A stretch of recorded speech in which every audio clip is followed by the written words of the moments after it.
The city lights glowed like scattered diamonds across the skyline as Eleanor Grant adjusted her blazer and checked her reflection in the cafe window for the third time. She was the picture of elegance, perfectly tailored beige suit, minimal jewelry, her blonde hair neatly tied in a bun. To any outsider, she looked like a woman who had it all. And she did, at least on paper. At only 32, Eleanor was the CEO of a multimillion-dollar corporation, respected and sometimes feared in boardrooms where even older men hesitated to challenge her authority. Yet beneath that armor of success, her heart ached with loneliness. Since her divorce 6 years ago, her life had revolved around her company and her daughter, Sophie. Sophie was her sun and moon, a 6-year-old with sparkling blue eyes and a smile that melted hearts. But still, when Eleanor tucked her into bed at night, she felt the empty half of the mattress beside her. Her best friend Clara had finally convinced her to try a blind date. "He's different, Eleanor," Clara had insisted. "Not like the usual men who chase after you for your money or status. Just, give it one evening." Eleanor, though skeptical, agreed.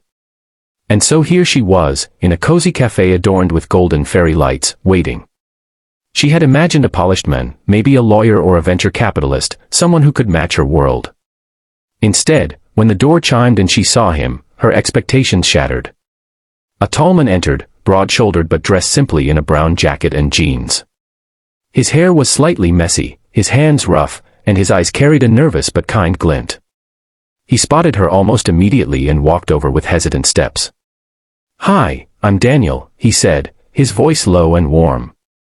Eleanor blinked, momentarily at a loss. She forced a polite smile and extended her hand. His grip was firm, his palm calloused, nothing like the manicured businessmen she usually met. "Eleanor," she replied. They sat.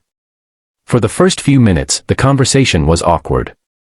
Eleanor kept glancing at her watch, her responses clipped, while Daniel tried to ease the silence with simple questions. "Do you come here often? How's your day been?" He wasn't smooth, but he was genuine. Then Sophie, who had insisted on joining her mother, broke the tension. Sitting beside Eleanor in her turquoise dress, Sophie leaned forward with a giggle.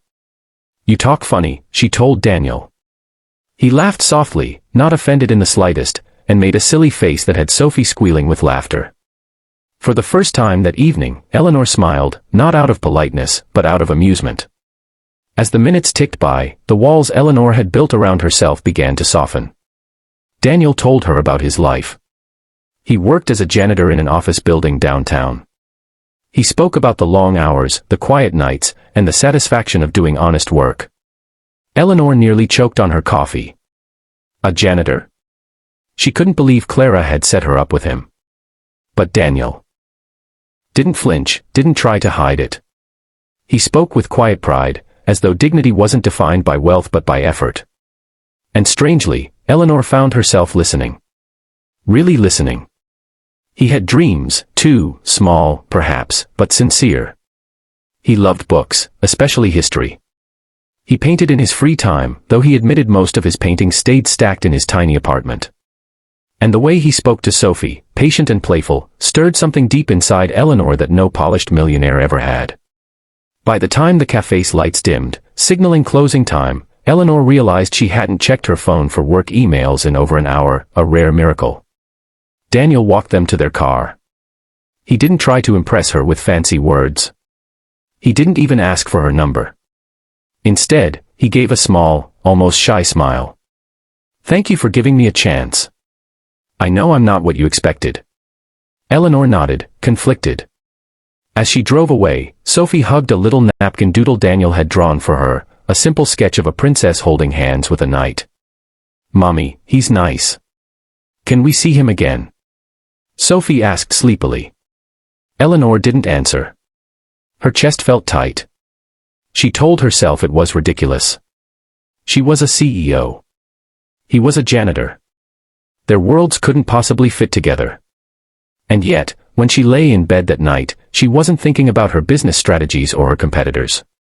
She was thinking about the way Daniel had laughed, the way Sophie had smiled at him, and the way, for a fleeting moment, she had felt like a woman again, not just a CEO, not just a mother, but Eleanor.